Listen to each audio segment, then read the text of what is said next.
अब इन व्यवस्थाओं के पूरे क्रम में, सुधार के पूरे क्रम में फिर से नरसिम्हन समिति द्वितीय गठित कर दी गई। नरसिम्हन समिति द्वितीय 1998 में गठित की गई और लगातार प्रयास किए जाते रहे कि पिछले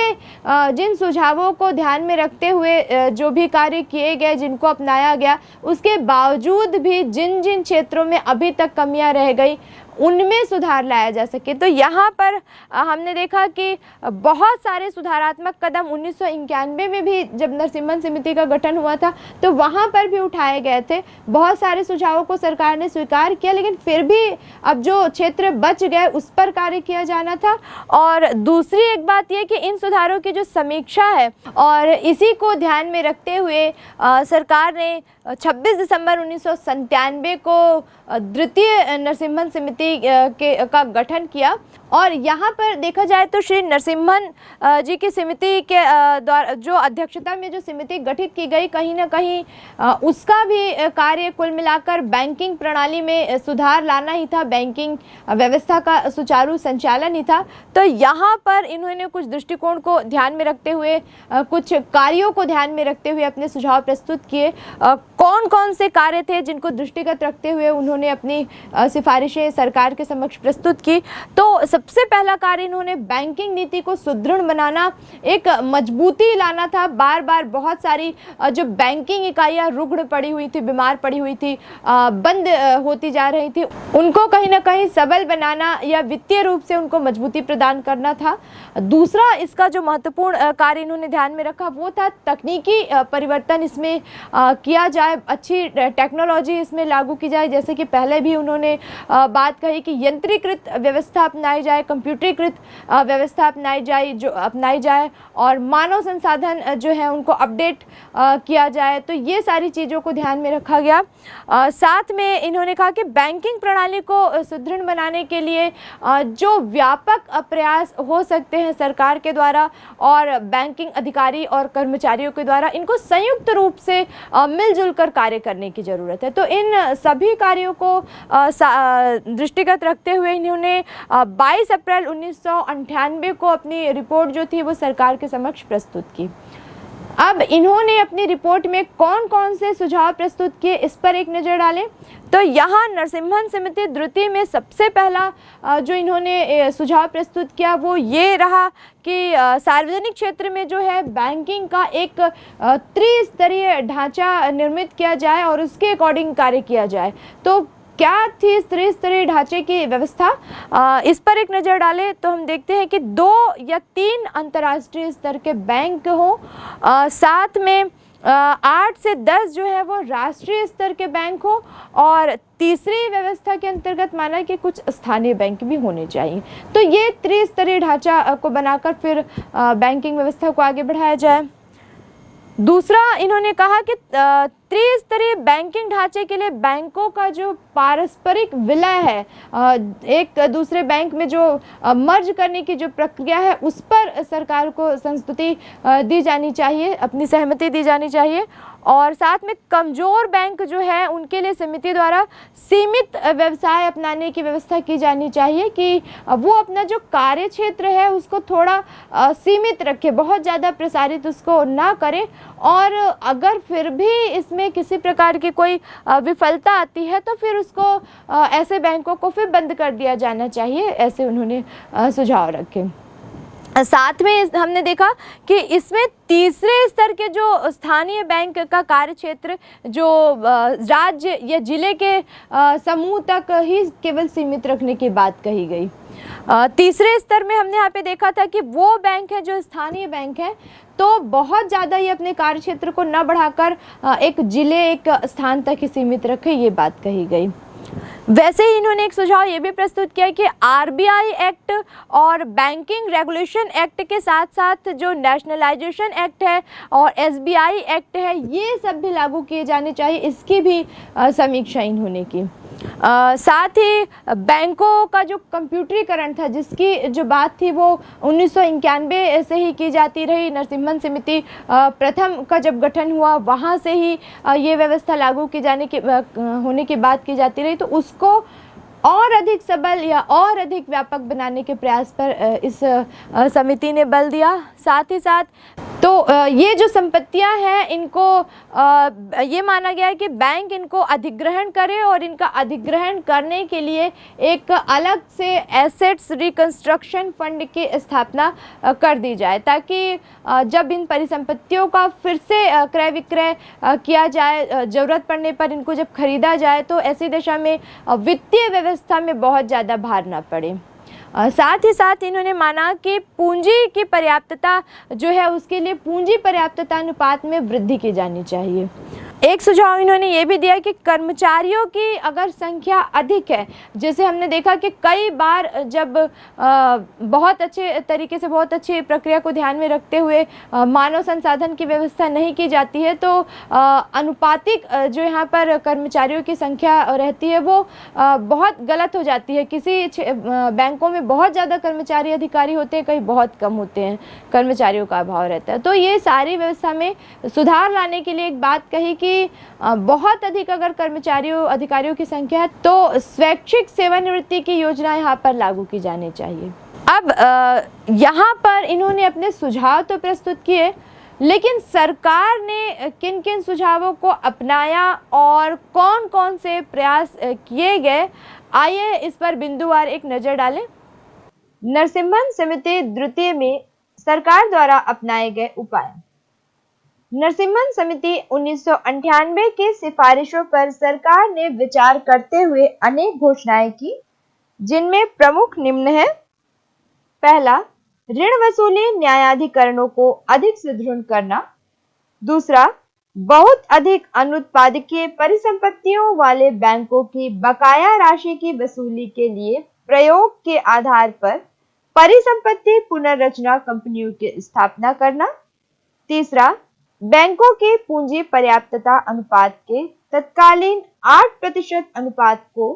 वर्ष 2000 मार्च के अंत में बढ़ाकर 9%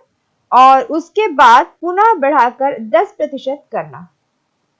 एक विशेषज्ञ समूह गठित करना जो बैंकिंग कानूनों में इस प्रकार संशोधन प्रस्तावित करे जो बैंकिंग क्षेत्र में सुधार एवं आधुनिकीकरण के लिए मार्ग प्रशस्त करें। बैंकिंग व्यवस्था के सुधार के इन्हीं प्रयासों में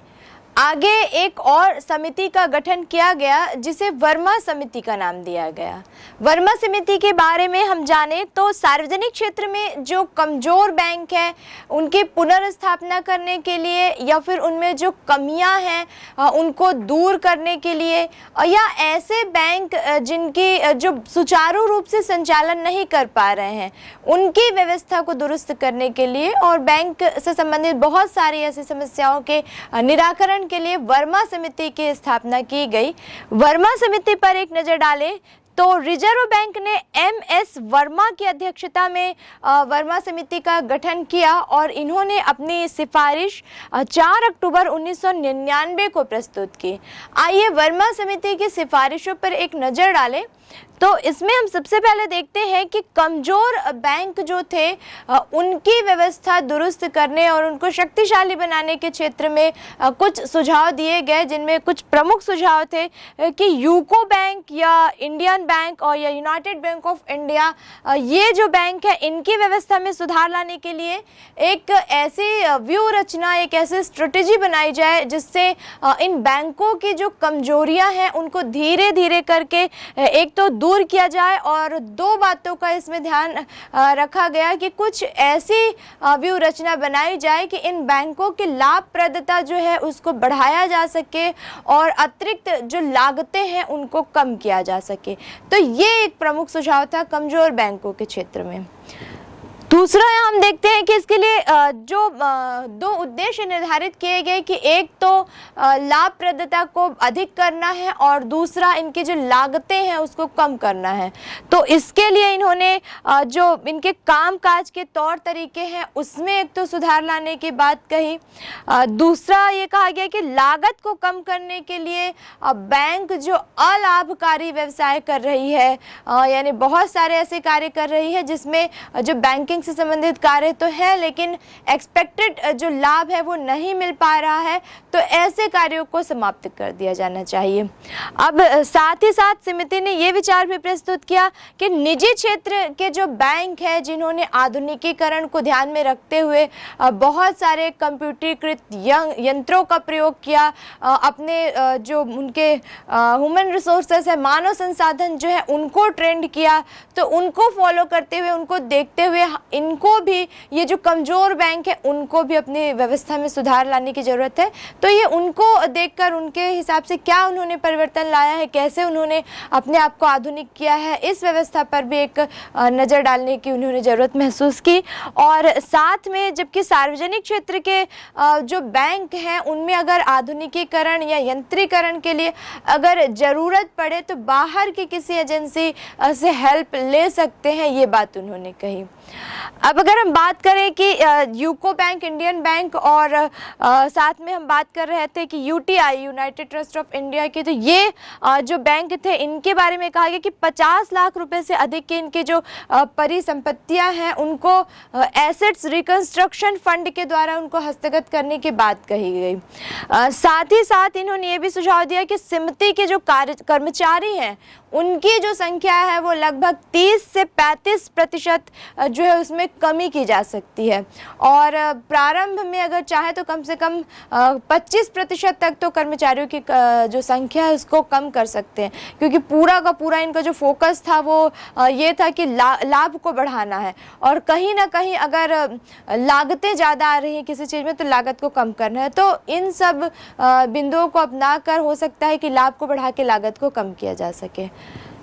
अब अगर हम बात करें कि बैंकिंग क्षेत्र में सुधार क्या है, तो सुधार के लिए हमने यहाँ पे देखा कि 90 के दशक में अभी तक हमने जिन सुधारों की बात करी, चाहे वो नरसिम्हन समिति की हो या वर्मा समिति की, सभी समितियों ने अपना जो फोकस रखा वो ये रखा कि बैंक की जो पूरी की पूरी कार्य प्रणाली है उसको दुरुस्त किया जाए, बैंकिंग व्यवस्था में सुधार ला जाए। तो कुल मिलाकर अगर हम 90 के दशक में बैंकिंग व्यवस्था में क्या सुधार आए इस पर एक नज़र डालें तो हम यहाँ देखते हैं कि वैधानिक तरलता अनुपात में काफ़ी परिवर्तन आया। जब हम बात करते हैं कि लीगल एक जो रेशियो होना चाहिए लिक्विड का, कैश का, जो कैश के रूप में हमारे पास जो संपत्ति है, तो उसके अनुपात की अगर हम बात करें तो वैधानिक तरलता अनुपात जो कि 38.5 के ऊंचे स्तर पर था, इसको फिर धीरे धीरे कम करते हुए नवंबर 2008 में 24% तक कर दिया गया। वैसे ही दूसरे बिंदु पर हम नजर डालें कि तरल कोष अनुपात की, तो तरल कोष अनुपात जहां 10% के ऊंचे स्तर पर था वहां उसको कम करने की प्रक्रिया, कम से कम क्योंकि कम करने की बात कही जा रही थी सभी समितियों के द्वारा, तो कम करने की एक प्रक्रिया जो है वो 90 के दशक के जो बैंकिंग सुधार व्यवस्थाएं थी उनके अंतर्गत प्रारंभ की गई। और साथ ही साथ ब्याज के स्तरों में कटौती की बात करें तो यहाँ पर ब्याज दरों में जो कटौती थी वो धीरे धीरे कम की गई, और बहुत सारे जो अलग अलग स्तर के जो ब्याज दरें थी उनकी जो संख्या थी 1994-95 में, उसे भी 20 से घटाकर फिर 2 कर दी गई। साथ ही साथ इसी सुधार व्यवस्था के तहत 1991 के बाद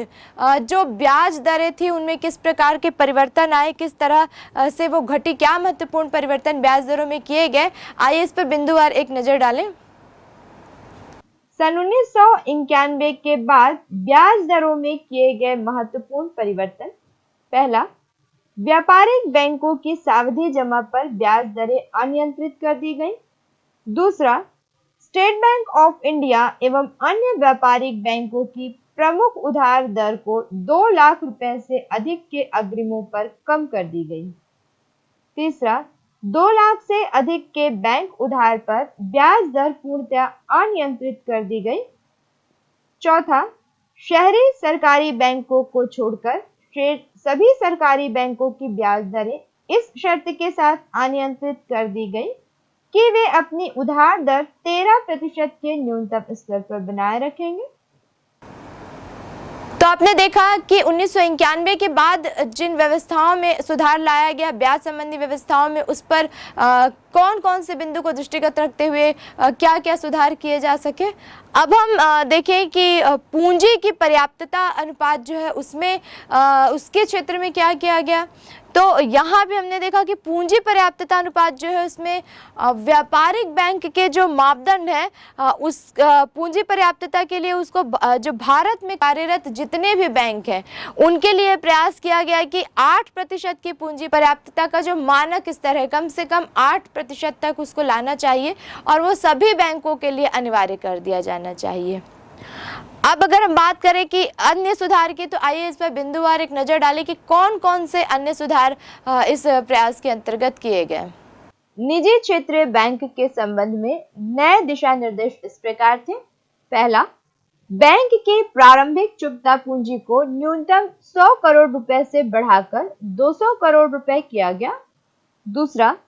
कारोबार आरंभ करने के 3 वर्षों के अंदर चुकता पूंजी को 300 करोड़ रुपए करने की अनिवार्यता। तीसरा, बैंक की चुकता पूंजी में प्रवर्तकों का योगदान पूर्ववत न्यूनतम 40% तथा शेष भाग सार्वजनिक निर्गमन के जरिए एकत्रित करने का निर्देश। चौथा, बड़े औद्योगिक घरानों द्वारा सीधे ही किसी बैंक का प्रवर्तन करने पर रोक। पांचवा, सुदृढ़ आर्थिक स्थिति वाली गैर बैंकिंग वित्तीय कंपनियों को बैंक में रूपांतरित होने की अनुमति, किंतु यह अनुमति केवल उन गैर बैंकिंग वित्तीय कंपनियों को जिनका पूंजी पर्याप्तता मानक न्यूनतम 12% हो किया गया।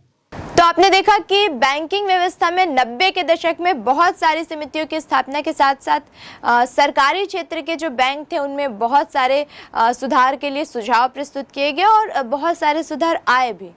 अब एक नजर डालें निजी क्षेत्र के बैंकों पर कि निजी क्षेत्र के बैंकों के संबंध में कौन कौन से कदम उठाए गए, उनमें क्या परिवर्तन आया, क्या सुधार आए। तो अगर हम बात करें निजी क्षेत्र के बैंकों की, तो इनको एक नए दिशा निर्देश, इनके क्रियान्वयन के लिए कुछ नए दिशा निर्देश दिए गए, जिसके अंतर्गत 22 जनवरी 1993 को पहली बार भारतीय रिजर्व बैंक ने जो निजी क्षेत्र के नए बैंक थे उनको लाइसेंस जारी करने का निर्देश दिया। दूसरा, इस संबंध में प्रयास किया गया कि इसके अधीन 10 बैंक जो है उनको जब ये वाली कार्यप्रणाली प्रारंभ की गई तो इसी व्यवस्था के अधीन 10 निजी बैंकों को लाइसेंस भी दिया गया और साथ ही साथ भारतीय रिजर्व बैंक ने 3 जनवरी 2001 को जो निजी क्षेत्र के जो बैंक थे वहां पर नए बैंकों की स्थापना के पुनर्निर्देश भी जारी किए। तो आपने देखा कि किस प्रकार पूरी बैंकिंग व्यवस्था में सुधार लाने के लिए विभिन्न समितियों का गठन किया गया। सभी समितियों का जो फोकस था वो कुल मिलाकर पूरी की पूरी बैंकिंग व्यवस्था में सुधार लाना था, उनकी कार्य प्रणाली में सुधार लाना था। दूसरी बात कि सभी समितियों ने आधुनिकीकरण पर बल दिया, कंप्यूटर और इलेक्ट्रॉनिक यंत्रों के प्रयोग पर बल दिया, जिससे ग्राहकों को सुविधा कुछ मुहैया कराई जा सके, बैंकिंग के जो कार्य हैं उनको शीघ्रता से पूर्ण किया जा सके। तो लगातार ये जो समितियां थी उन्होंने अपने सुझाव प्रस्तुत किए, जो महत्वपूर्ण सुझाव लगे उनको सरकार ने अपनाए भी, उस दिशा में बहुत सारे कदम उठाए, बहुत सारे प्रयास किए, बहुत सारी सफलताएं भी हासिल हुई। जो सुझाव दिए गए थे उनको अपनाने के बाद, हालांकि पहले के बैंकिंग व्यवस्था और अब की बैंकिंग व्यवस्था को अगर हम कंपेयर करके देखें तो आप खुद भी व्यवहारिक रूप से अनुभव करते होंगे कि अब बैंकिंग व्यवस्था में काफ़ी सुधार आ गया है। अगर हम सार्वजनिक और निजी क्षेत्रों को कंपेयर करके देखें तो कहीं ना कहीं एक प्रतिस्पर्धा और कंपटीशन की एक ऐसी स्थिति निर्मित हो गई कि बैंकिंग व्यवस्था में जो सुधार था वो अपने आप धीरे धीरे दिखाई देने लगा। तो पूरी की पूरी बैंकिंग व्यवस्था के सुधार के बारे में हमने जाना कि किन किन समितियों के सुझाव के द्वारा धीरे धीरे करके बैंकिंग व्यवस्था में सुधार आया।